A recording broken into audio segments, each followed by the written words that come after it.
The Showdown Podcast presents the Survivor Series with Corey Miller, Vic Miller, and Brad Scott. This week's episode, Independence Day.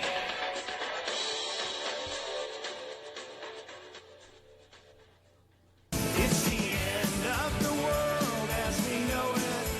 It's the end of the world as we know it. It's the end of the world as we know it. And I feel fine. 6 o'clock TV. Welcome to the Showdown Podcast. It is another Survivor Series episode. No battle today. We are just going to go back into time, back to 1996, and we're going to see if the classic sci-fi action hit holds up. And it was a monster hit. Made $817 million at the box office against a $75 million budget. It was released July 2nd. Perfect timing, honestly. 1996. I was there, I remember opening day. Corey, why don't you give us the info? All right, the film is directed by Roland Emmerich, who also directed The Day After Tomorrow. You may remember that film from a few years back, starring Will Smith, Jeff Goldblum, Brad's dad, Bill Paxton, Judd Hirsch, Robert Loggia, Randy Quaid. I was testing the volume and needed to get that in for the Brad's dad joke. I was wondering how long it was going to take. It wasn't going to take any time. Yes, go look at our Showdown page, and if you can find some of the photos of me, I do resemble I could be Jeff Goldblum's uglier son. He's way more attractive than I am, though. I give him that. Vivica Fox is also in it, along with a few other notable. Judd Hirsch. Yeah, I said him. Okay, Randy Quaid. Yep, said him. Eric Con Jr.? I didn't say him. Oh, he's such a douche in this movie. Yeah. God. Oh yeah. He was trying so hard to Yeah, channel his trying- inner goose from, yeah, from yeah. Top Gun. That's Yes. just like that's all he was doing. That is the perfect He's description. like, I want everyone to think of me as Goose from now on. Yeah. But didn't die nearly quick enough. Right. Like should have. Or in quite as a majestic way either. Oh, so bad. But yeah, this was. I remember when this movie came out. I was 14 years old. It was summertime, and I remember I probably saw this movie 8 or 9 times at the Artcraft Theater in Franklin. Now, to be fair, there was some making out for probably 4 or 5 of those shows. So you had to go back and see it to see what you missed. Because they would only play. No, there was one. It was one theater. It was a multiplex, man. It was the Artcraft was just. Have you ever been there? No. In Franklin, it's just one screen. Yeah. So whatever movie was there was what you had to That's what see you if got. you were in Franklin. Yeah, and that was for a long time too. They didn't even get the multiplex in my hometown until after I moved away. You'd have to always go up to Greenwood if you wanted to see what the Artcraft didn't have. Well, they still only show one movie like a weekend. It's just like on Fridays and Saturdays. That's at the Artcraft, right? Yeah. Okay, I thought you were talking about Canary Creek, and I was like, No. I think they have 6 or 7. No, screens. Artcraft. They have the couches though at Canary Creek. Oh. Where it's like there's no armrest. They'll have like at the end there's just like a double seat. Yeah. Those were the best. The love seats. I felt some boobs. Oh, you know what? They did get that. They got that my senior year because I can remember feeling this girl's boobs and making out with her in the double seat, and that was in high school. I did see at the Artcraft. I did see Top Gun there. I remember that one.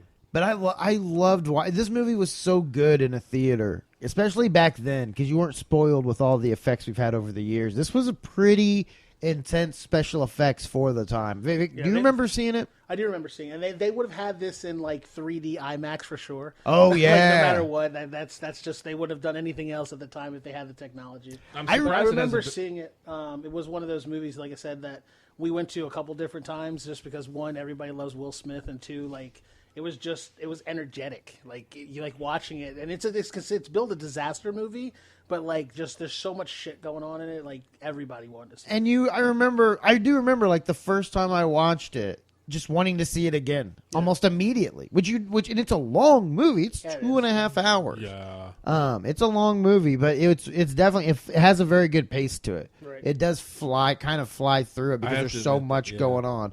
And I can even remember when the VHS copy came out. Do you remember that they had the little 3D like sticker thing on the cover of it that the shifting it would you could shift see from the yeah. spaceship and then down into blowing up Yeah. the White House. Yeah. Like Oh, yeah. even the cover was high tech Right. for the time. Corey, what are your memories of the first time that you watched this? Well, I remember sitting on my couch. It was about 2 hours ago, and yeah, that's about it. Thank you. No, you know what? Hold on. Oh, thank you very much. I thought there was no way in hell he was going to land that setup. I mean, and I did you see how soft I threw I it know up? you were lobbing it. You lobbed it twice. Really I was just gonna. really I softly. mean, there's some people I could just be like, Corey, what about you? Yeah. And he just would have been like, oh, I had never seen it until today. But I was like, I knew I had to kind of guide. Like You were revving it up. I could felt see you I revving it up. felt honestly like Will Smith when the spaceship starts to take him in. Yeah. Just okay, I got to get off the Just let it controls. go, Just let it let it ease it in. it Just, go. hey Corey, what do you remember about the first time you saw it? Tell the story of the first. And he did, man. He knocked it out of the park. I am, Fucking buddy. park. That's a high five there. Thank you very much. You know, one more. One more of the big one too. That's impressive. Yes. So yeah, Corey just saw this for the first time. Yeah, I had when this came out. What was it? We said it How was has 96? that? How is that possible in 20 years? But you've You never didn't seen see this movie. the movie made $800 million. Got none of my money. It was billed as the highest, like at the time, it was the highest earning movie at the time. I'll tell you why too. In '96, I was actually working at H.H. Gregg. If you don't know, it's an electronics store that sells TVs and a bunch of other shit. It came out on cassette, or no, actually, you know what? It came out on DVD, and because that was real early when DVDs started coming out, and we played the shit out of that on the TVs because it shows. Look what the resolution and Oh yeah, it's the perfect. it was movie. like one of those Demo tester things. movies. He had to watch the White House get blown up like 5 billion times. Between that and all the commercials that ran like crazy, I was like, I don't even want to see this damn movie. And you held that grudge for 20 years? Yeah. Holy Yeah. shit! I just had no interest in it. But that movie and Twister, I've never seen all the way through. Really? Yeah. Twisters, Cow, it's okay. another cow. Yeah, the thing. and Helen Hunt and the Yep. tornadoes. Yeah. Yeah, it's okay, but Yeah. Independence Day is way better. Both of those movies they used as tester movies in the store to show how good the TVs were, and I'm just like, I'm so sick of that damn movie. Remember the DVD box? Even it was silver. It was bigger because it was a double Yeah, it was set, like and a it was bigger one. bigger, and it opened like from the front and middle, as opposed to like having a separate thing. So yeah, it was just very very smart. Everything around the movie. As much As money well. as they made on it, they were like, we're going to make this big on the big screen and the little screen. So Mm-hmm. they gave you like all the extras. And they actually, most of the movie theaters started it the day early. As they were so excited about starting the movie on the day that the movie was supposed to start, because the whole thing starts on July 2nd in the movie. That's when it was released. Yeah, well, no, it was supposed to be released on the 3rd. All of the Oh, theaters okay. started it early On the evening 2nd, 'cause, before, yeah, on the yeah. 2nd, 'cause they I wanted do to start remember at the that, same yeah. time. And it was a big Somehow controversy because vaguely I can remember that. Movie companies do not let you start movies early. Oh, no, they do get not like pissed that. about that kind of stuff, but they did it. I guess so- so many theaters did it, they couldn't do anything about it. Yeah, well, and it makes so much sense too. So let's get into this. Vic, why don't you guide us through Independence Day? All right. So as we mentioned before, it is basically a sci-fi disaster movie where an alien mothership appears from behind the moon, deploys a bunch of smaller spacecrafts that are still big enough to fucking dwarf many large cities. 15-mile radius. And they quickly encompass the Earth and hover over all the major cities in the world. And I quickly noticed that the U.S. had every major city covered, not just its capital like all the other countries. Well, and then here's what I noticed. So, yeah, they land over the Empire State Building, the White House, the capital of Russia, and then the northern desert in Iraq. Yeah. Like, They probably like got there and they're like, "Hey, did somebody already fire? Did somebody already hit? We were supposed to wait. It was good. We had a time set, Somebody people." had an itchy finger. We're like, "No, nobody's even been. What? Nobody's been there. Really? This is what it looks like. No, then what the fuck are we blowing up? We said major landmarks, What are people. those 3 pointy things down there that they didn't even blow up? Like, I thought maybe they were trying to blow up the pyramids, but they didn't even hit those. That's why the White House was so shitty. They were like, well, we were already going to fire at them today. Now we can't because there's these fucking spaceships hovering above where we were going to fire. Well, they took care of it for us. So the spaceship's getting in position. Jeff Goldblum works for the... Comcast, basically. I mean, basically, right? Well, he brings it up several times. But he has figured out that the signal that they picked up, which was being bounced off of our satellites... Hold on, real quick. Because I don't want to get too far away from the scene. Do you remember when all the spaceships are coming into the atmosphere? Yeah. And they're showing all the people that are reacting. Do you remember the creepiest homeless guy? The one with the paper hat? With the long face and the white hair. I remember him from a kid, and he's the creepiest looking person. I thought he was the alien the first time I saw him. You're like, I was like, no, they're there. I was actually like, they saw that. I saw the paper bag hat, and I was like, they should have had about 10 And the look on his face too. He looks like a ghost. He's like he just. Oh man, that was a real homeless guy that was just looking at the cameras that were pointed at him. They're like, we're gonna put this camera. He here. was reacting to just seeing the camera. But okay, so yeah, I just wanted to say I remember him as a kid just being the creepiest homeless guy. Yeah, it's right after the basketball. I know exactly scene. who you were talking to too. So it's definitely he does that. Yeah, it's that look up thing. But yeah, so Jeff Goldblum works for Comcast. Right. So Jeff Goldblum works for Comcast, and he figures out that there's a signal being relayed. For some reason, there's a signal being hidden in our transmissions, in our satellite transmissions. After working with it for a few minutes, he realizes that it's a degrading signal. It's counting down basically. So once he figures that out, he's like, okay, so there's something going on here. He's like, he figures out that basically they're using our satellites to coordinate something, either an attack or they're planning on doing something all at the same time. So he needs to get to the president. Luckily enough, his ex-wife or his current wife, ex-wife, whatever. I don't know if they were still married. Were they still married, just separated? Separated. Okay. So he's like, she works for the president. He needs to get the information to the president, let him know what's going on. So him and his father decided they're going to head out to... Father played by Judd Hirsch beautifully. Yes. He was awesome in this movie. He was funny. He was the voice of reason. Yeah. His accent went in and out. Well, his Jewishness became stronger the more the movie went on. But honestly, like now that I think about it, like it started out with him having a crisis of faith. Like I didn't notice that when I and then at the end he's because I don't think I really understood. At the end he's leading prayer. Yeah. So that could be a developed. Maybe that was on purpose. Maybe on purpose, Corey. Like it was a developing thing.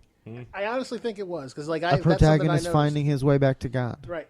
So he explains. He's like, well, let's go tell her what's going on. You know, she has the president's ear. If we at least would tell President him, played by Bill Paxton. Awesome actor. Been in lots of things. And he has a wife who is in Los Angeles. Speaking on his behalf, right? Right. And also he is back in DC, which I know it sounds like we're over-explaining, but these are very important facts. Yes. If you haven't seen the movie in a while, if you haven't seen the movie at all, like weirdos, he is back in D.C. with his daughter and the general and the vice president and everything else. Most of his advisors are there. Mm-hmm. So when this whole thing kicks off, they're like, okay, we have to get out of here. They start evacuating the rest of the cabinet and the presidential staff. But he says, I'm not leaving. I'm going to see this through. I'm not leaving until basically everybody else is out of the city. So they're driving back to the White House against traffic for some reason. Because I'm figuring if they're all fleeing Washington, they should have a pretty easy trek up to the White House. But apparently I was completely wrong about that because they end up with traffic coming at them from all directions. I think that was because they were going down the right road or right side of the road and everybody else decided well, to they go definitely the were other because they were definitely on the right side. But like you said, you pointed out, it was a weird pull to put in this version of the movie, because I was trying to think back if I did see that, and I don't remember seeing that part either. So like having that happen, so they pull off, they get to the White House. They have this scene where they're talking about how they're going to get a hold of her, and they're like, oh well, she does keep her number listed, but she keeps it under secret name so no one can find her number. So he finally gets a hold of her. He calls and tells her, hey, and look it's out the using window. his last name. Yes, it's his last name. It's her secret which name. she never did, because she never took his last name when they got married. So she looks out the window and sees. Which they're isn't out that there. almost like do you think it's you either think like, oh, that's sweet, she still thinks of me, or you think, she wouldn't take my last name for real, but she'll use it for a fucking fake name. Well, because it's probably the last thing he would have thought to use, which it was. So when it comes around to it, it's like, that's Which, actually who tells him? perfectly good. His father. Voice of The voice reason. of reason. The Corey Miller, by the way, of the movie. I thought I was For now. Until For now. I set you up beautifully for that earlier, too. Go ahead. Were you going to say, Corey? Nope. Go ahead. So they arrive at the White House, and he finds her phone number. He triangulates the signal, figures out. Because here's the thing, this was also a little strange is, so to break the fourth wall, I thought we had switched to where we were watching the movies on our own and then getting together to record. I didn't realize we were still going to watch this movie today. So I watched this movie at about midnight last night. Hey, you know what I was doing at midnight last night? Sleeping.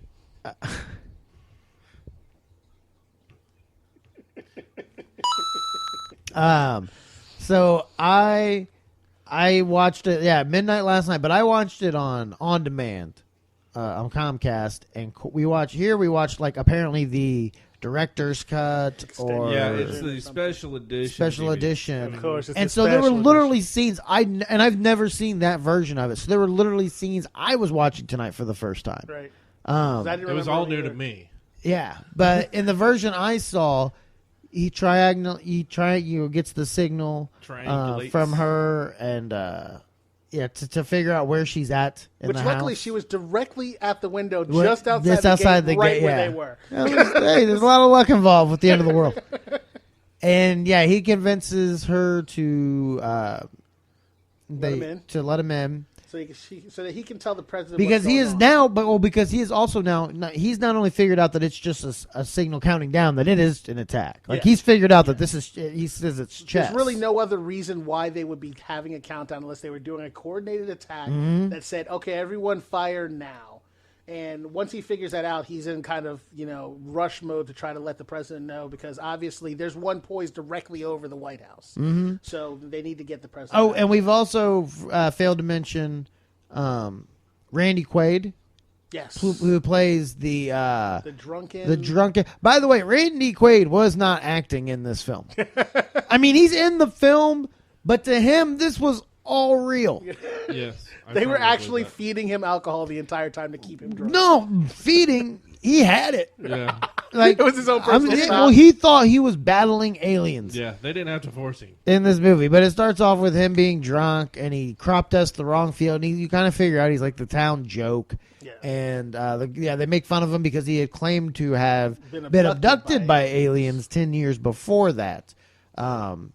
So back to the White House. They let him in. They let him in. And- You figure out that they have the president and The president. So Jeff Goldblum and Jeff Daniels had issues with each other in the past. Jeff Daniels, the president, Right. and so Jeff Goldblum actually had punched him. right. Well, they got into a fight altogether. They were wrestling and having it out because he thought the president was sleeping with his wife, and that wasn't true apparently. But he was still jealous and an ass. So he thought Bill Paxton had slept with his wife, and so they had gotten into a fight at one point in time. Now I did not check. Was that before he was the president that this happened? I wasn't. Yes, I don't- yeah, because he kept saying that. So, yeah. Okay, so it was before. He kept saying it was before, 'cause I'm thinking if this happened while he was the president, he would the Secret Service would have jumped on. Well, him, because his dad kept being like, "You punched the president," Yeah, and he's like, "He wasn't the president that's yet." exactly what he sounded like when he said it too. Oh, It's very good. get one of those pins. I don't know why he became like the cigar smoker. Oh, tell him to get the pin.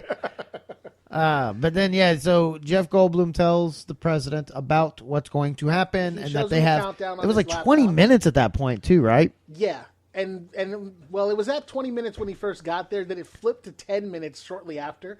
And then the countdown started to seem to speed up a little bit. They managed to evacuate the entire that house was really fast. in like 10 seconds. Yeah, because meanwhile they sent up this fucking helicopter with these lights attached called the welcome wagon, Yeah. and that was designed to give they said it was the most universally agreed way of communication with someone we didn't know what their exactly. Yeah, because they'd already tried English and every other language. Right. I mean, The basic- by the way, how American of me right there.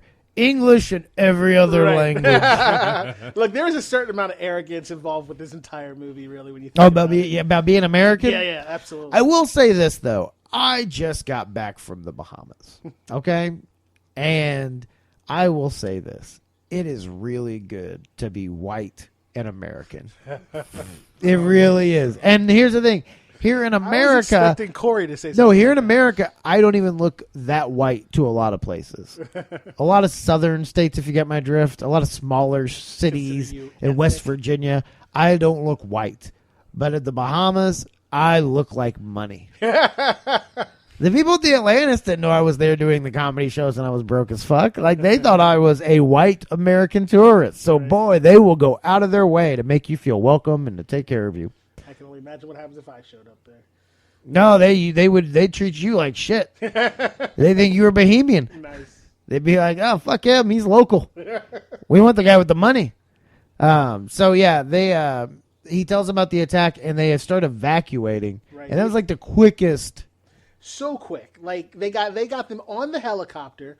They got the helicopter launched. They got the Air Force. What do they call the second Air Force 2 or whatever it is? The helicopter launches, gets them all the way to the airport to get on Air Force 1 within the 10 seconds that it takes for that count. When the last time we showed the countdown was at 10 seconds. Well, yeah, and actually, let's back up too, because again, this is why I think this is such a good movie, is because of how much it gets you right out of the gate. Right. There's so much that goes on before any of this ever happens. Yeah, this is even like the main body of the movie is like not Well, the no, main just story. there's so many It's just because the- we have the also rev-off. Vivica Fox, Yeah, who is played by or Vivica Fox, who plays Will Smith's girlfriend, right. in the movie, who's also a stripper, Yes. and So, going into that, basically what happens is while they're evacuating Washington, they're also evacuating the First Lady out of L.A. And while this is going on, you see more of the storyline of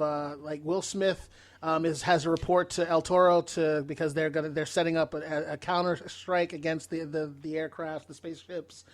His girlfriend, who was going into work to pick up her paycheck, got roped into doing a few dances while her kid sits in the manager's office with their I dog. don't understand how that happens either. It's Well, like, I mean, since you're here, why don't you get up on stage? For If you're a little bit? stripper and Candy doesn't show up, they need a fox to get up on and stage. And the funny, nice one. And there was nobody. There was hardly anybody there. There's one. well, dude, shot. there's an alien Yeah. attack going on. That was I the know, point. I know. And Oh, that's you're what- saying so they shouldn't have to Why work? did you Yeah, need the- the extra stripper when there Well, was at least dude, two of them? you They just obviously licked them don't already. know cocaine using strip club owners. No, I don't. They There's have an alien in needs. there. I don't care. Dance. Get up there and dance, woman. Mario needed his bitches on stage. And the so Vivica Fox, we're at the strip club and we meet her stripper friend, who is the girl from AC Slater's girl from Saved by the Bell, the college years, and apparently a robot in some fucking movie. Bicentennial. Yeah, way more people know her from Saved by the Bell. What is her name in that? I want to figure that out. I can't remember. So anyway, It was a weird name, I thought. while you look that up, so she tries to talk her friend, who we find out is like an alien nut Groupie. groupie, and she's made a sign that says "Welcome to Earth" or something like that. Stay with us or something. She plans on going up to the highest building in L.A., which I think is the Trust Bank building or something like that. And she shows off her sign and everything. And, Kirsten Warren is the actress. Alex was her name on Saved by the Bell, the Okay. college years. So the president's wife is being evacuated by helicopter. Her friend is on top of the building with her sign, and Vivica A. Fox is like, "Fuck this, I'm out." So she gets in the car with her kid, and they're heading for El And they get on Toro. the freeway. Right, they're heading for El Toro to meet up with Will Smith. while this is all going on, that's when the first attack, I guess, happens. You know, they open up and the big green ominous light comes up and blows up the bank trust building and basically decimates the city. I like that was the first target that aliens wanted to go after. Yeah, they went West Coast. You would have thought it would have been East Coast. It's usually LA's 3 hours behind. Right. So you would think. That was a good one. It Come was a on. good one. That was a I'll time give it to zone you. joke. Definitely, I'll give it to you. So they blow up the building in L.A., killing everyone there. It starts a chain reaction fireball that basically engulfs. I would say what was the size of the Probably what was the size of the it ship? looked like 2/3 of the radius. What would you say the size? Would you say 15-mile Okay, radius. so 15-mile radius is the size. Of It the looked ship, like and about- it was bigger than that. It looked like about. Oh, you thought it was bigger? I think thought it was bigger than the ship. So then, yeah, probably 25, 30 miles. So let's say if she was in the center of the city, which is where her friend was minutes after she left. So you're assuming that strip club is somewhere near the center of the city. She's driving out of the city. The explosion happens, and basically it starts engulfing everything in its wake. Cars are flying, people are flying, fire trucks are flying and honking horns at the same time. Like shit's just going haywire.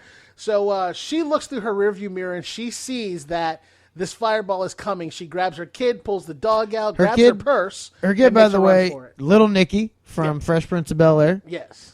Which to me is one of I remembered it from being a kid watching the episode live. But one of my favorite jokes on a sitcom ever is where they come back to, I think it's season 4 or something. Whenever Little Nicky goes from being a baby in the season finale of the previous season to being the kid that's in this movie, Jazz comes in and that kid runs through and he's like, "Who's that?" And he's like, he's like, "No, it's baby Nicky." And then Will Smith just looks at the camera like, he went from baby to 6. Yeah. Sorry. He went from the front to the back of the Yeah, but yeah, he definitely got that kid this job. Absolutely. Yeah, They're I like, we think need a little black kid. He's like, I know one. It's also Buckwheat from the Little Rascals remake. That's so racist of you. Several years later. That would be the pull he has. Yeah. So, Tay. So she grabs this kid out. The fireball's coming. They're in the tunnel at this point, and she makes a run for it. She's like, "Fuck, my kid's gonna get killed." So she sees a emergency exit for the tunnel. She jumps up there. She starts kicking this door, kicks it open, jumps in. The dog miraculously jumps in 2 seconds before the fireball singes off his tail, because no animals were harmed in the making of this movie, and they survive, miraculously survive. Meanwhile, the president's wife's helicopter gets hit by the blast, the EMP from the explosion, which takes down her helicopter. And Which that fireball should have gone right through that doorway and burned up everything else. The laws of fire say it should have. by the way, you notice we would always be fine. You ever know, in every single disaster movie, right? Not one of them has ever affected Indiana. Right. We don't get that. What's the last disaster Indiana's had besides Mike Pence? I don't think We had an it happened. earthquake, but it wasn't When? a disaster. It was about 5 years ago. What? Yeah, I we don't had an remember an earthquake. earthquake. Do you remember? We did. Because I didn't know what the fuck it was. I'm calling bullshit. No, I'm telling you, we had an earthquake. I didn't know what it was. And my daughter's like, "What is that noise?" I'm like, "I don't know. It's something. There's a truck or something going by outside." It was a fucking earthquake. I must have slipped through it. I'm telling you, it happened. But still, But yeah. an unnoticeable earthquake. But what's the last disaster? Floods, the only thing that really happens here are like major floods. That's about it. Okay, well then Indianapolis though. Indianapolis doesn't get The hit with city? floods. No. Isn't that weird? Well, I guess good city planning? Question mark? Maybe. Except for, I guess if you want to count, unsolved murder as a disaster, we've got a whole new movie. Independence whole Day. nother genre. It's called 365. Right. Murders in Indianapolis. Every day those green lights open up and kill another motherfucker. Like you just every day it's on Facebook of another person found dead on the east side. So the other actually really interesting thing about this movie is the way that they plotted out the movie. Everything's kind of happening at the same time, and there are transitions from scene to scene. Though it's a completely different environment, but you can really tell that all this is happening at the same time. So while this is all going on, El Toro launches all of its airplanes. The Black Knight Squadron is set to attack the first ship as a counterattack as a counteroffensive for them blowing up basically all the major cities in the U.S. And during this counterattack, that's where we meet, really kind of know what Will Smith's character is all about. He's a Marine fighter pilot based out of El Toro. His wingman is Harry Connick Jr., which we have all decided is the most annoying character in this movie.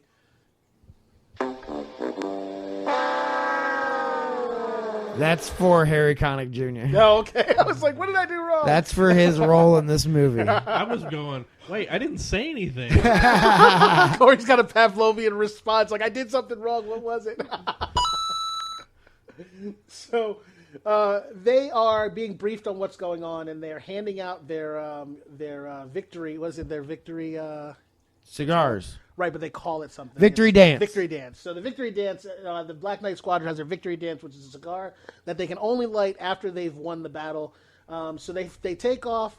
They are flying towards the spacecrafts, and they're launching their Sidewinder missiles at it, trying to destroy it, which they figure out is useless because these damn ships have a force field. Yeah, and by the way, remember, so you know the scene, back up just a tad, Okay. and I'll come right back to that, but you remember the scene where the ship's opening up, Yeah. and like And they blew up the in LA, one?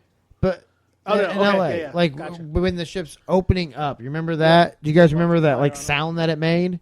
That- If you listen closely, it's.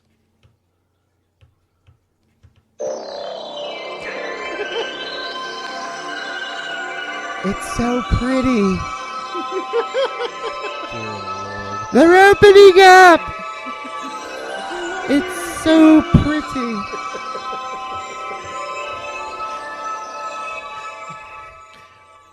One of us is going to have to sneak on to his phone sometime. and Take leave that off of there. Okay, sorry. So go ahead. So the Black Knights attack.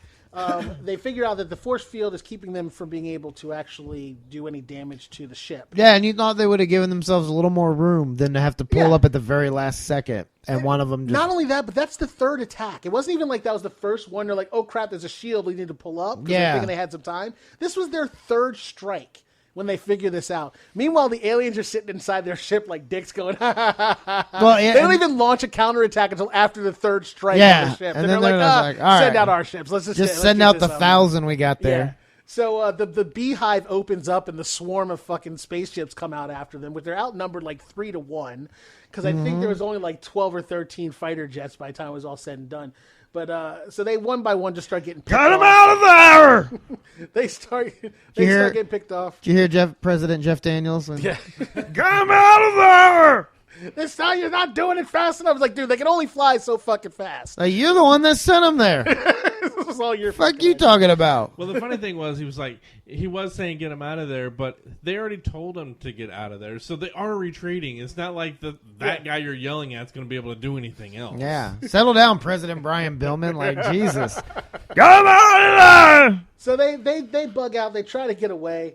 A number of them just bite it and run like Well, biffing into there's the only machine. one that survives. There's only one that survives. Well, two of them get away. It's Harry Connick Jr. and Will Smith get away. But- However, Harry Connick Jr. can't figure out how to fly his airplane halfway through the battle. I'd and say this, though. just My decides to peel favorite off. scene in the movie. Oh, when he dies. That dude blowing up. Yeah. Well, it's funny too. Before he actually dies, when you see that there's only the two of them left, if you were watching the grid on that showed like which ones were down, it showed like I think there were 3 that were lit up, and then they showed 2 of them get shot down. So that only left 1. But Harry Connick Jr. is still alive, so wait a minute. Okay, I guess there's 2 left. Maybe the light malfunction. Well, that and there were two boards. Why he would have been on Oh. a separate board from his, I don't know, but there Yeah. were 2 boards they were looking at.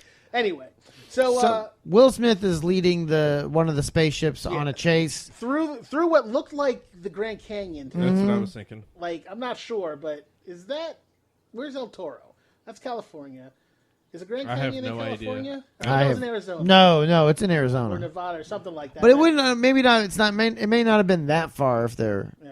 Now, the scene where he's dragging the alien Could have been Death Valley.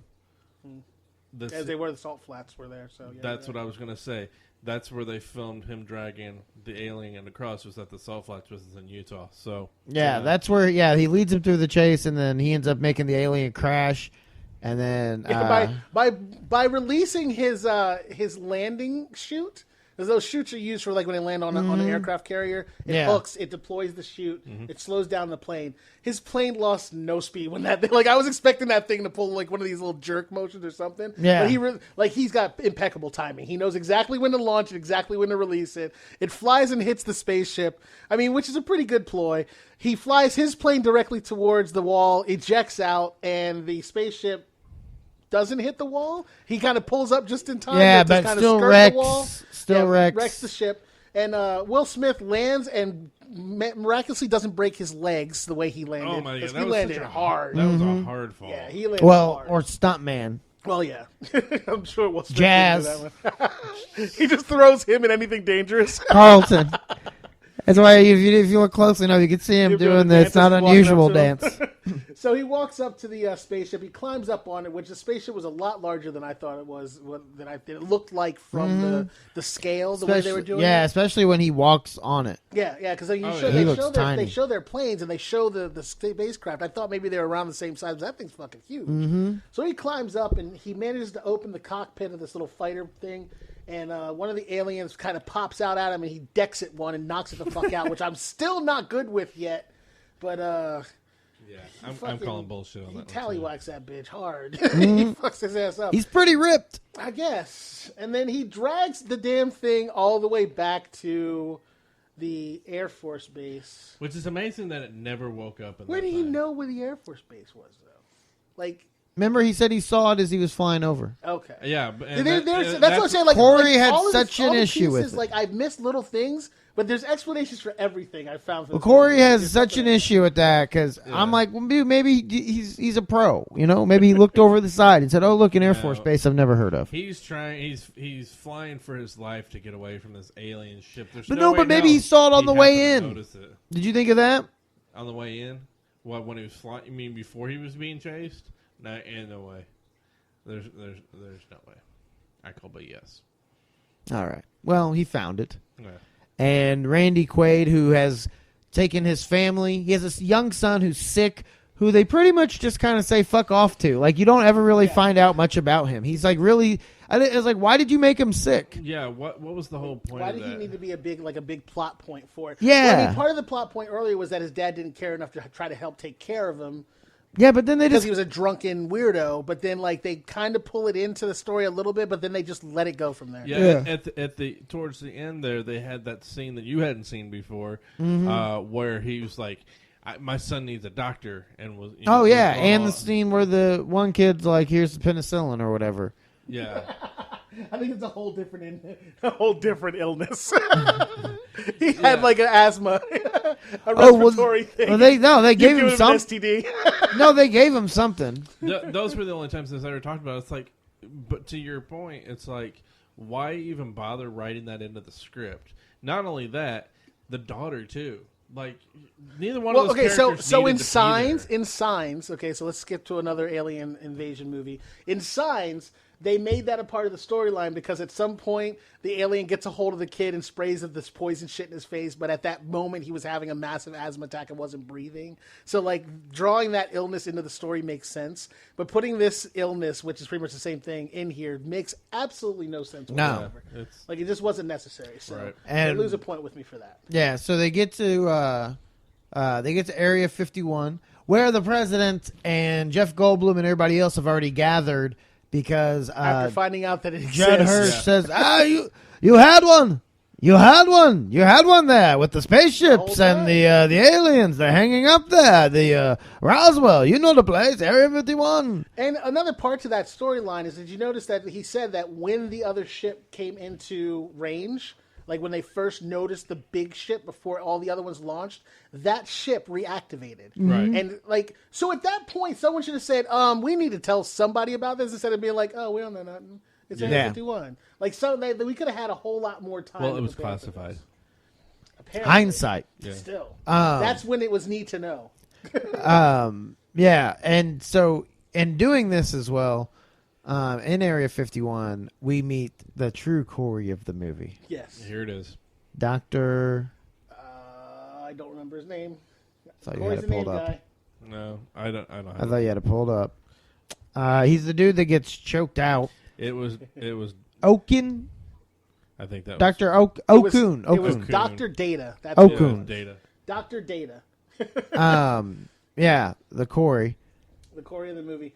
This guy is a freaking crackpot. Like, I don't know what part of his medical degree put him in this position, but he's pretty much an idiot. And he runs around the entire time, like, surprised that anyone else Again, has the figured Corey. anything else out during this entire thing. He's like, because he's talking to Jeff Goldblum, he's like, "You're going to make us look bad." And then Will Smith shows up with the new live alien. Yes, well, he shows up with a convoy of cars and RVs and everything else that apparently picked him up on the way as he was walking through the salt flats. Apparently, all of these vehicles came through the salt flat at the same time and picked him up. He gets to the gate of Area 51, and he's like, "You need to let me in." And the guy's like, "No, why?" And he's like, "Here, you can have this." He shows him the alien. The dude just about hurls on himself, and they let him in. All of them. Not just him in the truck with the alien, but the entire convoy of people they let into Area 51. The most secure place on the planet, right? Mm-hmm. So they get in. They take the alien. They tell me I have a live alien. This is where they actually make the big reference to the kid's illness at that point, because they're worried about this alien, but no one's helping this one kid. And so they go and take the kid, and they take the alien down. They start doing an autopsy on the alien to figure out what the deal is. And the guy's like, "Well, I've done this before. Just follow my lead." So they start opening up the alien so he can show them what it really looks like inside, even though they've seen the desiccated ones that are inside the tubes. But it's not dead. It's not dead. No, it's not dead. It's moving Because its hand around. when we find alien creatures that we know nothing really about, Yeah. that survived a worse crash before, and were slightly alive, this one is more intact than those guys, and we don't restrain it in any way, shape, or form. We just lay it on the table and start cutting into it. Well, it's like I said, they learned nothing from the movie Alien. Protocol is a horrible thing. Because I'm pretty sure there's some kind of protocol to alien containment. Yeah. And the alien attacks mentally. Yes. Uses a psychic attack telepathic 'cause it has to no mouth. control Corey's mind. Right. And Well, honestly, I don't think it was. This is what I got out of it. It had killed that guy. It had its tentacle wrapped around his throat, and it was moving his vocal cords to make it speak. oh yeah. Is what I think it was doing, rather than just speaking, through its mind. Yeah. He was in his head when he first got him, but he slammed up against that thing. I think that dude was gone. Yeah, and again, like you would have thought that the president, everybody would have wanted to watch them carve into the alien. But no, they come in like 20 minutes later. Yeah. They're still talking to everybody. Oh, y'all just fucking drove in. started already? I don't know what told me. Maybe they didn't know, because they did kind of come in just unsuspectingly. They didn't come in like something is wrong. Well, that's what I'm saying. Like, but I think they. But maybe should've they been started there. early. Maybe. I was trying to think if there was a scene before where they were saying that they're going to do that, but I Well, don't no, think but there here's was. the other thing. Like, that doctor was talking like they'd never done this before. Like, he's done it, but nobody else in that room had done it before. But they were all supposed to be part of his team the whole time. So he's really kind of showing off to the people in the room with him. Mm-hmm. But they're all like, "Yeah, we've been here, dude. We know all this shit. Just shut up and do it." But they all die. They all die. And he tells the president that The president wants to know if there's a way we can talk peace. and he says no, and then the president sees in his mind what his thoughts are, and that they're just a race, much like locusts, he says, that just go from planet to planet, absorbing all the natural resources, and then leaving and moving on and exterminating the populations of those planets. Right. And the doctor had already, Corey had already told us that the aliens were a lot like us in being that they're very frail. They breathe oxygen, consume water, all that stuff. How, I don't know, is they don't have mouths, but Yeah. later. However, so while this is going on, Will Smith has decided, I need to go find my stripper. So he hijacks a helicopter. By the way, she has found a truck. Right. And been driving other people around, including the president's wife. Right, who she found, she digs out of the helicopter. Yeah.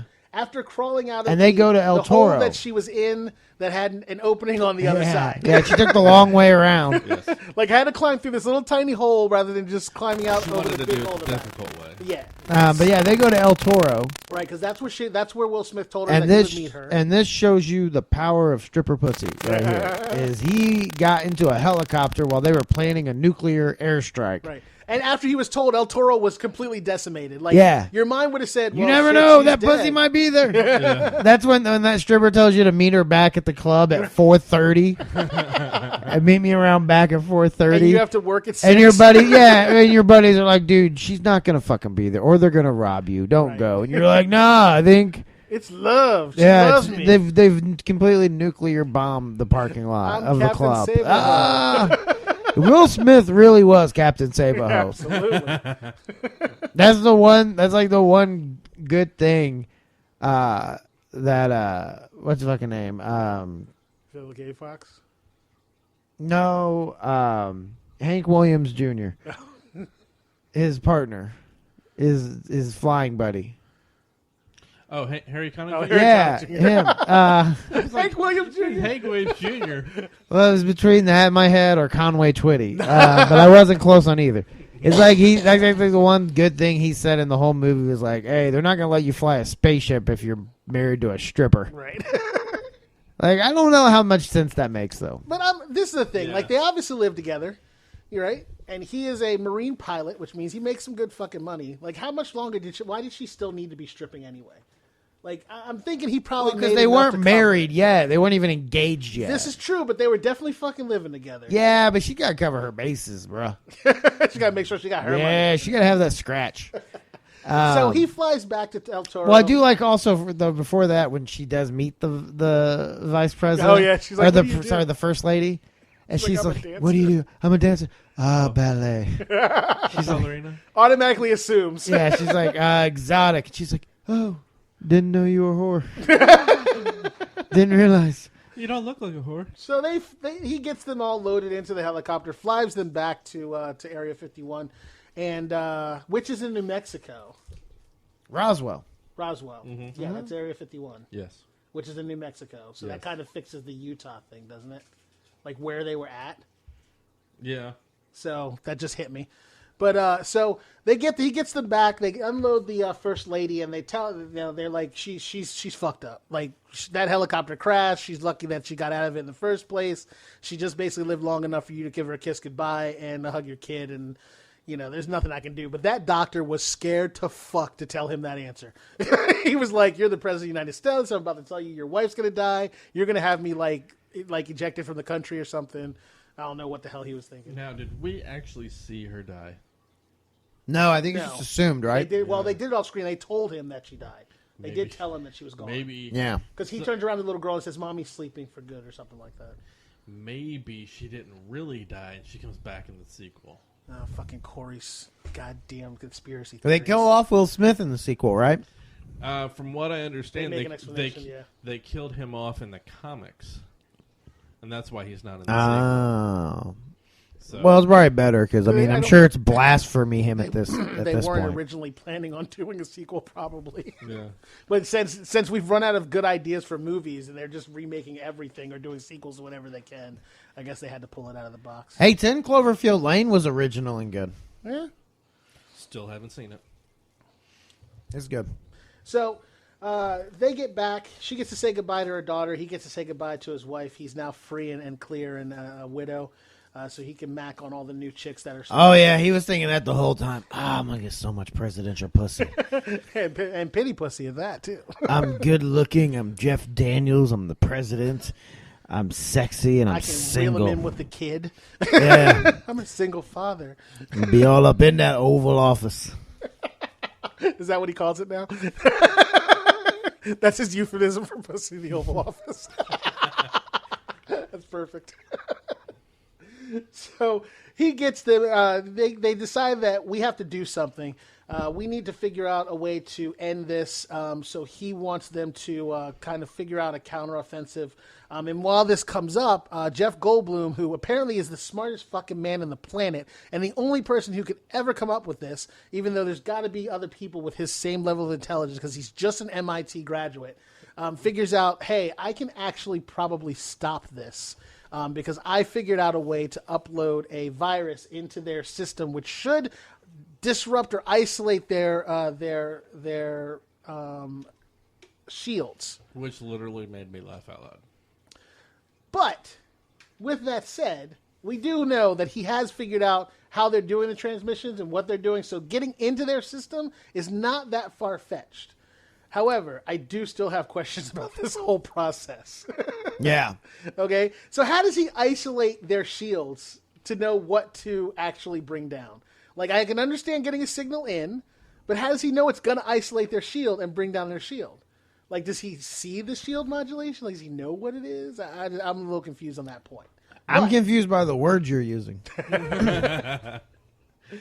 But they figure out a way to do it, and he proves this to them by telling them, like, I figured out how to do this. Watch. So he puts a can on top of the spaceship that they've captured, and he tells the fake Baldwin brother, takes the fake Baldwin brother to shoot it. He does. The bullet ricochets off of the fucking thing and almost kills everybody. But he does not penetrate the shield. And then he turns on the virus. Right. Then he turns on the virus, and it brings down the shield. He's able to shoot it. They're like, holy shit, this is awesome. We figured this out. So they come up with a plan to upload this virus into the ship.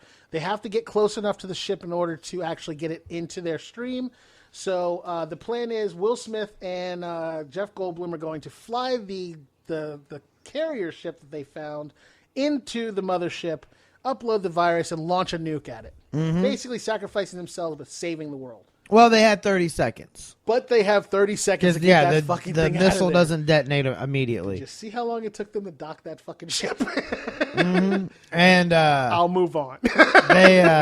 So meanwhile, though, on the Earth side of things, when that happens, they're getting prepared because we need pilots. We don't have. Well, pilots. they may have minutes. He said, right. Once the shields are down. Right. So they had to just recruit everybody. If you've flown a paper airplane, get over here. We're going to show you how to fly this. Randy Quaid, everybody gets a plane. The president, actually, Bill Paxton decides he's going to fly a plane as well because he used to be a fighter pilot back in his old Army days. That's how he got his presidency, was his heroism. So he's going to pull that back out of the bag. And so he decides that he's going to motivate the world. Now, while they're coming up with this plan, he also sends message to all of the different all the different countries, letting them know through Morse code that they're going to do this. But in order to get this done, he has to just psych up the troops, because no one can go into battle without a good battle plan and without their general giving them the rah-rah speech. In an hour, aircraft from here will join others from around the world. And you will be launching the largest aerial battle in the history of mankind. Mankind, that word should have new meaning for all of us today. We can't be consumed by our petty differences anymore. We will be united in our common interest. Perhaps it's fate that today is the 4th of July, and you will once again be fighting for our freedom. Not from tyranny, oppression, or persecution, but from annihilation. We're fighting for our right to live, to exist. And should we win the day, the 4th of July will no longer be known as an American holiday, but as the day when the world declared in one voice, we will not go quietly into the night. We will not vanish without a fight. We're going to live on. We're going to survive. Today, we celebrate our Independence Day.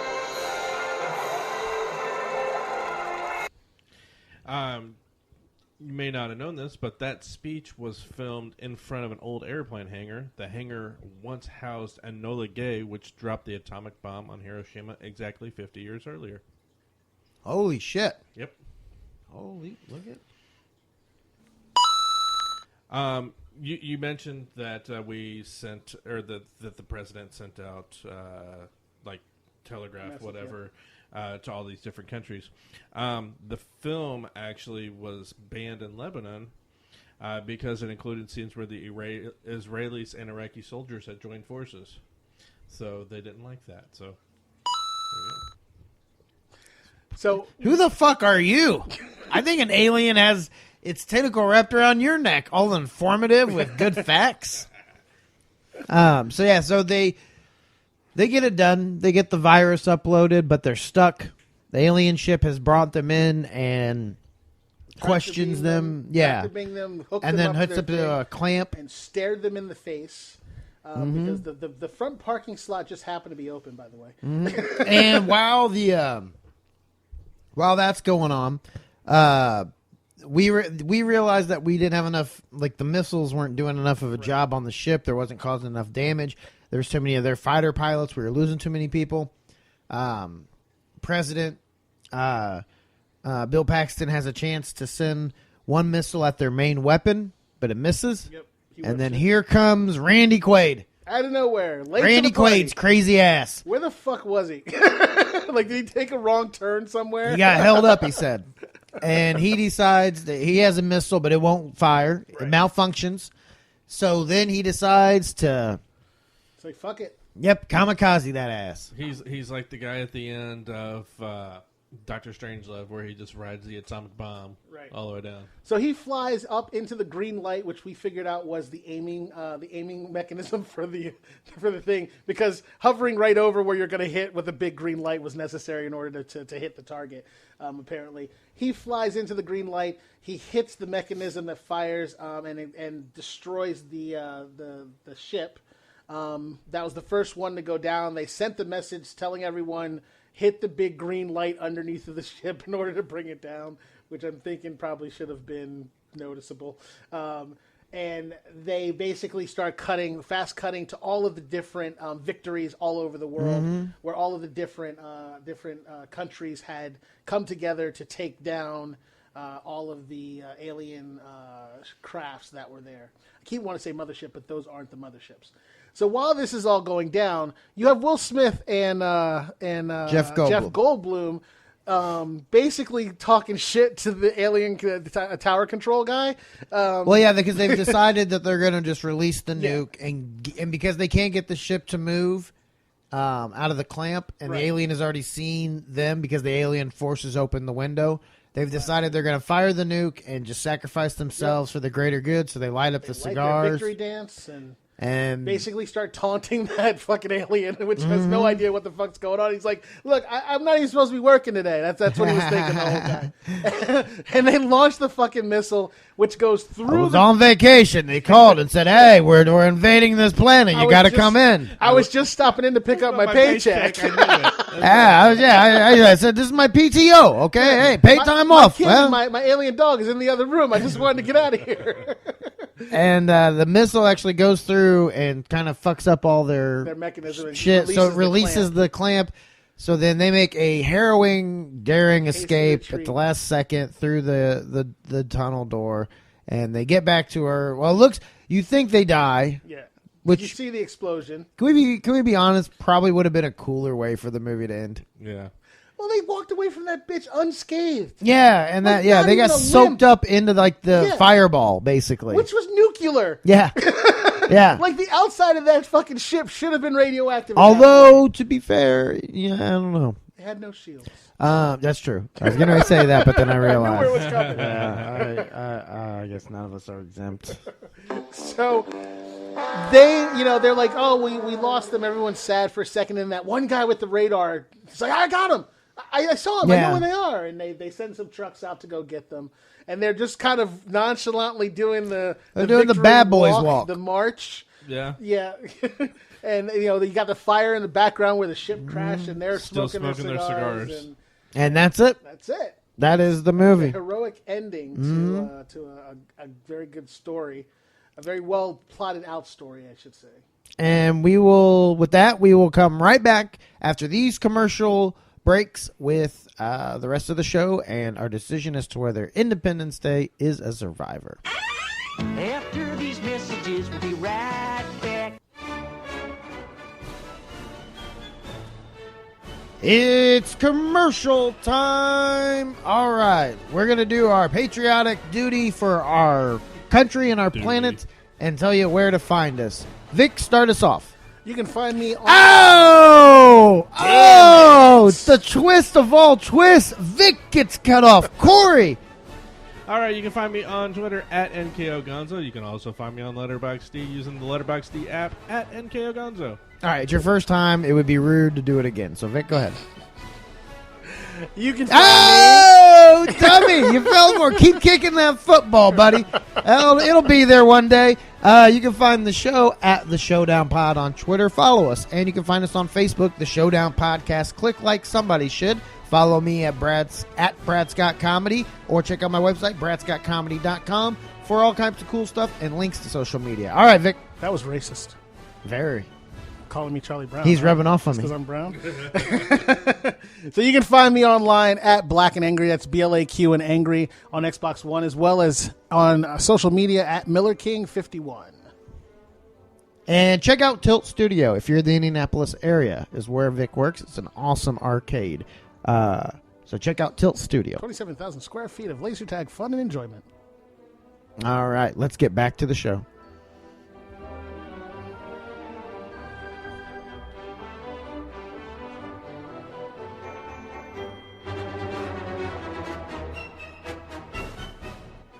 Hey, it's Drew Powell, Butch from TV's Gotham, and you are listening to the Showdown Podcast.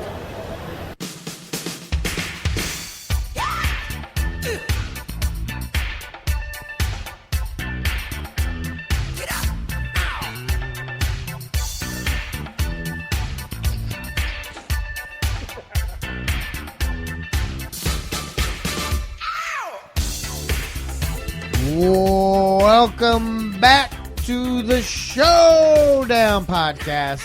It is our Survivor Series episode, and can you tell we were running out of music from this movie, so we decided to just go with, since it's going to be our 4th of July episode, we went with Independence Day themed music.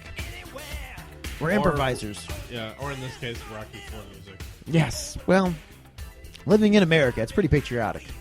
You know? Who knows what we'll have for the ending of the show? Oh, wow. Ooh, you guys have something to look forward to. Teaser. All right, so we just watched it a few hours ago, and I feel like we should start with Corey. For real.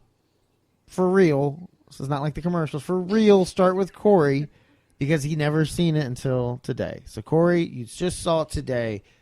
Does it survive from 2.5 hours ago? Wow. This is a lot of pressure on me. Because, in all honesty, I've been thinking about this since we finished. Like, is it good or is it not? I'm going to have to go with some of the CG and a lot of the green screens aside. A lot of the green screens. I'm going to say yes. Okay. Vic? There was a lot of things in this that when I remember first watching it, I was just enthralled with everything going on. And a lot of things that I didn't notice were really bad, like a lot of the green screen. But there's so many things that are in this movie that are realistic and that could be feasible when you really watch it, that it made it so that watching it now actually made it more enjoyable than the first time I saw it. Some honest facts like the Black Knights, which was the name of the group, the squadron that attacked them, is an actual fighter squadron named the Black Knights. So they actually used a real group. So I found this more enjoyable than the first time I saw it. So I have to say yes. All right, and that is, I mean, it's no surprise. It's gonna be unanimous. Here's how I felt going into it, because I loved that movie as a kid, and I've watched it through the years, and I've always enjoyed it. Like, it's one of those things. It is a chore, you know. I mean, it is a long movie to get through. It was. It's a lot to chew on. It was, and when I saw it was 2.5 hours. I was like, oh crap. Plus, you added the extra time. Yeah, of course. Thanks, and I didn't realize I had the special edition, which added another 5 minutes on top. But it honestly didn't go that bad. It was rather quickly paced. So it flows very well. Here was how I went into it. I looked at it as there's a sequel coming out. If I go back and watch this now, because when I first saw the first trailer for the sequel, I was like, I was like, if I go back and watch this now, I'm now more excited to go. I'll go see the sequel in theaters for sure. No matter what the critics say or anything else, I'm definitely excited about it after having watched this movie again all the way through. And it was just as good as when I watched it the first time. So yeah, it is a unanimous. speaking of the sequel, there are 1, 2, 3, 4. There's 5 people coming back from this film. We'll play a little game here. Who do you think are the 5 people? The president. Because I'm going to guarantee you Jeff Daniels as the president. You could get 4 of the 5. Okay, you say Jeff Daniels, okay. Which, by the way, okay, we did it through the whole... Hopefully you get the show. This isn't your first time listening. We all are aware that the president's name is Bill Paxton. Right. And it's the big joke that you can't tell the difference between him and Jeff Daniels and Bill Pullman. So that is why throughout the course of the episode, I was referring to Bill Paxton as Bill Pullman. Or Brian Pillman. Brian Pillman. Okay. And yes, I know his name is Bill Pullman, really. That was, again, another joke. No, I was waiting for one of you to call me out on it, and neither of you did. You know what? I was actually letting the joke go. Which we... Unlike you, who had to go and ruin the whole thing. You know what? I deserve that. Yep. I deserve that. Yep. Okay. Okay. Bill Pullman. Okay. Yes. Vivica Fox. Correct. That's 2. Well, Jeff Goldblum. Yes, that's Jeff 3. Goldblum, that's right. The General. No. There's no way they got Randy Quaid back in it. No. If they managed to pull him out of that cabin wherever the hell he's hiding out. No, he's in Canada. He and could never reprise coming that back. role, though. I'm going to say Little Nicky. No. The daughter? No. Well, his wife's dead. Don't say some stupid shit like the alien. The fake Baldwin? No. Do you guys give up? Hold on. We've gotten 3, right? Yes, you got 3. You got said 2 we more. could get 4. Yeah, I believe you'll get 4. I'm positive you're not going to get number 5. Oh, Judd Hirsch. Yes, there's 4. That's 4. Okay. Is that the one? That's one you thought we were going to get, right? Mhm. So this is... the 5th one. This one you're not going to get. Hold on. Is it the Area 51 Sergeant? No. The what's his name's daughter? No.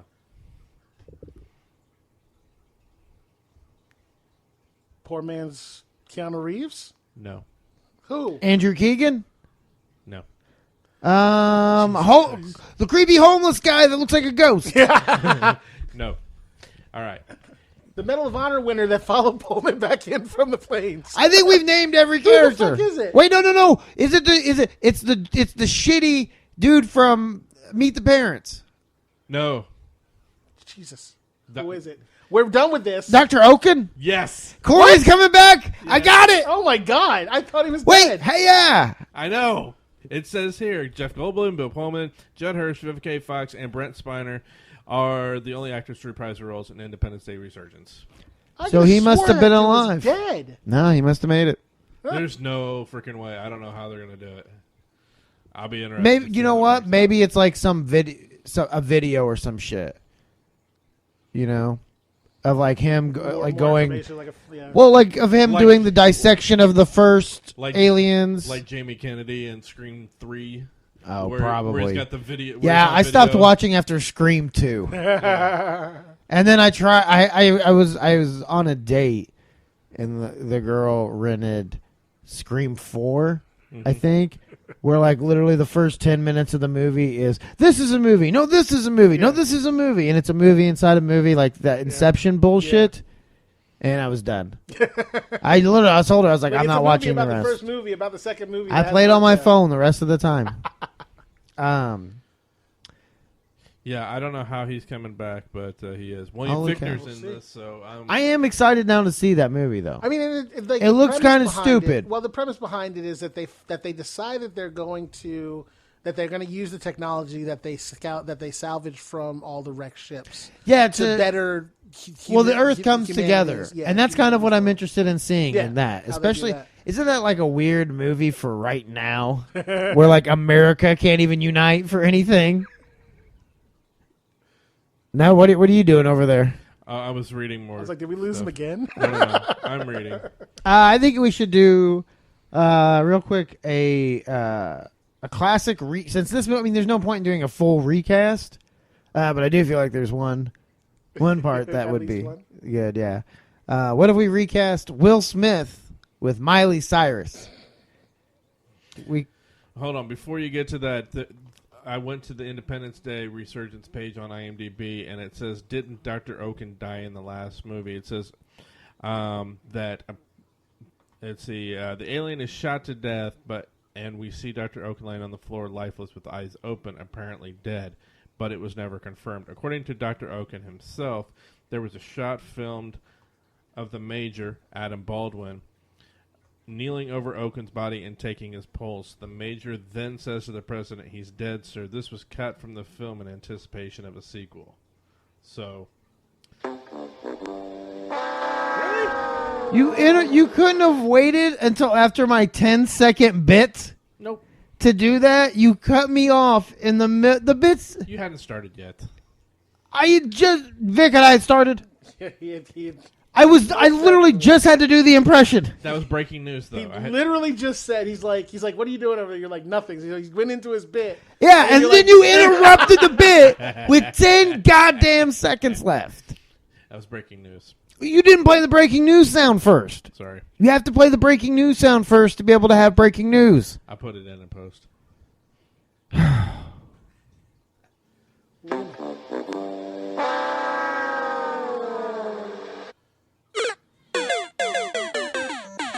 So here is if Miley Cyrus was recast as Will Smith in Independence Day. Welcome to Earth, buddy. That's it. That's the whole thing. It would have been way better. Thank you, Vic. Thank you. It would have been way better had Corey let me get it out the first fucking time because everybody saw it coming. The whole point is to get the impression in after I say it because everybody sees it coming. Except for you. You are like this is everybody else. Sky? Where's Splinter? He's been up on the roof ever since he saw your report. Really? Doing what? Coming. By the way, that's a pretty far way to go to just Use that clip. To use that clip, just hearing the word coming. Like I said, but it's so funny to me. Yeah. It's so funny. So what are your guys? Do you guys have any big 4th of July plans? No. Not a one, actually. Really? Honestly. Do you guys do 4th of July's things? not really a big thing, I guess, for our family. I don't, to be honest. Well, yeah, I would assume black people aren't big into celebrating white people's freedom. Yeah, half my family celebrates it. Half of my kids. Only one half of my kids celebrate it. Like the right half. Yeah, I think celebrate. Bush. You mean of each kid? Yeah, You don't mean yeah. like The well, right there's half of my there's a kids. couple of them are black, but two of them are white. So, Corey, what about you? Nope. You don't have any like big traditional going on? Are you guys big? Are you big on the holiday though? No. You guys see, I'm not either. I'm not. So Molly and I, which I think our listeners should know Molly. She's my ex-girlfriend who I'm still very close to. We're still really good friends. We had this discussion the other night. I am just not big on holidays. I really like Thanksgiving and Christmas, but it's more for just I like to be able to go somewhere else and eat a big meal and watch sports. Like that's what I really like about those holidays. And I like the lead in and kind of the build up to those holidays. But I don't like I don't like a whole lot of actual holidays. I don't like Memorial Day weekend. I don't like Labor Day weekend. I'm not like a boating guy. You know, I've done it. It's okay. But honestly, I'd rather just have a normal day and get shit done. Mm-hmm. And I feel like it drives me crazy that everybody's like, well, I'm gonna post an American flag on Facebook, but then I'm gonna go to a lake and get fucking shit faced because that's how I'm gonna celebrate and respect I veterans. think like the only thing that we really paid attention to is like the fireworks. Like I think everybody. I don't even do that. I do that for my daughter, man. Yeah. Like I had fun last year at Molly's house. I got hammered. Dude, I fell off their pool, like their staircase that goes to their pool, like it's an above ground pool. I fucking fell off that thing, like the deck. I just fucking fell hard. Yeah, I don't care about fireworks really. I mean, to me, it's just kind of silly to sit there and watch them. I like to light them off. I like to set them off just because. That's what we were doing, and that's fun. But also at the same time, man, like I look back now, I'm like I was fucking hammered last year. And I'm playing with fireworks. Like I'm literally doing. Here's the thing. We all do the thing that then we read about on Monday, and we make fun of the people that it goes wrong for, right? Even though we're all doing the same shit. Every one of us is out there lighting shit on fire, drunk off our asses, and instead of going, "Oh, this is inappropriate behavior," we're okay. Right. And then as soon as Monday comes around, we're like, "Oh, look at this dumbass." You mean like JPP? What does he expect? Yeah, exactly. Yeah, Jason Pierre. Everybody's like, "Oh, what a dumbass."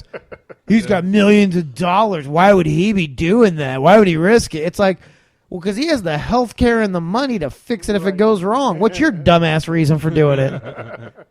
You know, why are you doing it at the trailer park? You're not financially responsible enough to take care of the consequences. But it is, yeah. I'm not really big into the holiday either. This movie comes out a few weeks before, right? I think it comes out like a couple days before. I think it's right The on. sequel? Release date, I thought no. It says it's like earlier than I thought it should have been. I remember that. I think it's like mid-June. I was just looking at it. It's the dates. We don't know. Release. No, there it is. Release. It was going to release. It was originally going to release on July 3rd of last year. Well, what's But they the kicked actual it release date? backwards. So it's going to be. It just says rescheduled for July 2016 release. That's it. It I doesn't think- actually give you. Well, there's an okay. Here, I'll find Change it. the release date to there. It is June 24th, Yeah. 2016. See, I thought that's a little early. I think I might just what? You don't think so? I would have thought. No, I agree with you. Yeah, I mean, because what? July 4th is on a what? It's on a Monday. I would have thought it would have been released on the 1st. That lead into the weekend. But do you think they're worried that with people not going to the movies nearly as much anymore? When back then in '96, July 2nd, they may have thought it was just going to be a huge day. No, I think people are still going just as much now, if not more, than they were back then. Okay. I just think because I might on July 4th, if there's movie theaters open, I might take my daughter to go see it. Everything's open. At least the movie theater downtown's They're always open on open. Christmas. That's the one thing I like most about nowadays is how much more stuff is open on holidays. That used to annoy the shit out of me when I was younger. Remember when like Christmas and stuff, like nothing was open? So since we're talking about this right now, the casting for the movie, according to Wikipedia, which we all know, earlier it says that they tried to get Will Smith to do it, but he wouldn't come back simply because he was too expensive. And we're not putting him in the movie. He wants too much money. Oh, yeah. Like I said, plus They it's probably have blasphemy well, for him. There's been a lot of stories as to why he wasn't doing it and how they killed him out and the reasoning behind it, but it basically comes down to the fucker wanted too much money. I don't know. I think that if you're gonna create a franchise or something like that, and I understand you're out to make money, I get it. Well, but you did make $810 million on the first one. Right. So it's not like you're not gonna like. Okay, so get your like. Here's how much I want to make, and if we make this much more, I want more money or something. Yeah. Yeah, I'm not buying that excuse. This movie's gonna make bank, so. It's got a Hemsworth in it, so every chick out there is gonna want to go see it. All right, that's the show. Again, this is the most patriotic thing I had left in my phone. The funny thing is, it's in his phone. So, we appreciate you listening. Happy 4th of July. Celebrate responsibly. Celebrate safely. And if you blow your hand up, Send us a picture. and I ain't mad at you. I'll probably be doing the same dumb shit. I just might get lucky enough to not have to suffer the consequences. But from Corey Miller, Vic Miller, I am Brad Scott. We'll talk to you next time.